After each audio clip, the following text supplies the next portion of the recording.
ఇందులో కూడా చాలా చాలా టోన్ డౌన్ చేయడం అయితే జరిగింది. ఓకే. మనలో వచ్చేస్తూ ఉంటుంది.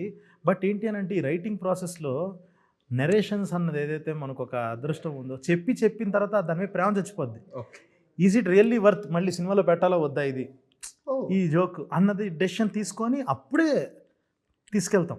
So N number of narrations వల్ల ఎన్ని క్లారిటీ నెంబర్ పెరుగుతుంది. అనేసి చెప్తుంటే నాకు కూడా ఎంతమంది ఎంజాయ్ చేస్తున్నారు, ఒక 10 మందికి చెప్తే అందులో ఎంతమందికి రీచ్ అవుతుంది, వాళ్ళు ఏం ఫీల్ అవుతున్నారు అన్నది కనుక్కుంటా. నాకు కొన్ని డౌట్స్ ఉన్నవి, లేదు బాగుంది ఉంచు అని అంటే కొన్నిసార్లు ఆ చీప్ బిహేవియర్ ఉంటుంది కొన్ని చోట్ల. అది ఇట్ విల్ బి దేర్. నేను చీప్ అనట్లేదు. లేదు నేను అంటున్నా, అదే. నాకే అది ఆ మురికి అన్న పదం కూడా అంది నేనే కాబట్టి కొన్ని ఉంటాయి గిల్టీ ప్లెజర్స్ అంటారు కదా, అవి ఉంటాయి. అంటే ఫైన్.